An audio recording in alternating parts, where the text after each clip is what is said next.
আমি একজন মুসলিম হিসাবে স্বয়ং মহান আল্লাহকে দেখি নাই, ঠিক তেমনি বঙ্গবন্ধু শেখ মুজিবুরকেও দেখি নাই।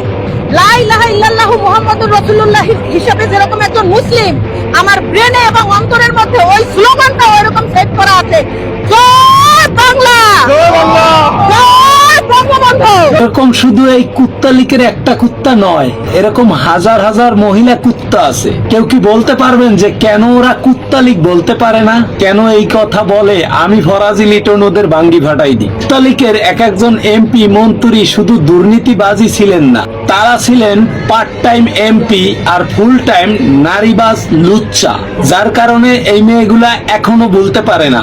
নারীবাজের তালিকায় আছে ওবায়দুল কাদের, ব্যারিস্টার সুমন, এমনকি শেখ পরিবারের শেখ সেলিমও।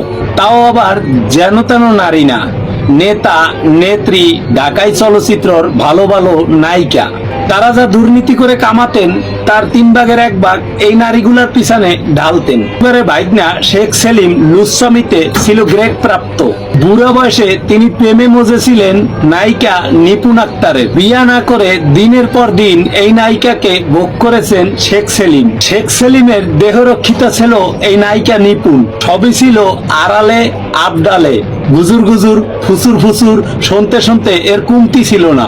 ধীরে এগুলাও একটা সময় সব বের হয়ে আসবে। এই সম্পর্কটা 1-2 দিনের নয়, যুগের পর যুগ চলছে এই রঙ্গনীলা। তার কারণে কুত্তা লীগের এখনো কিছু নারী আছে যারা বঙ্গবন্ধুকে ভুলতে পারে না। আসলে বঙ্গবন্ধুর নামটা হলো তাদের সাইনবোর্ড। 2012 সালে একবার ধরা খেয়েছিল এই শেখ সেলিম এবং নিপুণ তার ওয়াইফের হাতে।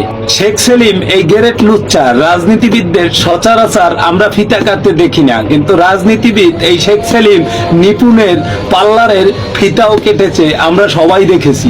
ওবায়দুল কাদের যোগাযোগ মন্ত্রী মাদারচোদ লুচ্চা।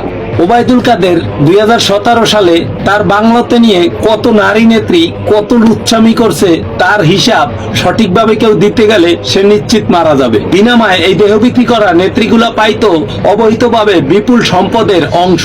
2017 সালে আমরা শুনতে পেয়েছিলাম কাউয়া কাদেরের যদি নায়িকা জাহানারা মিতু না ঘুম পড়াতো তাহলে তার ঘুম আসতো না।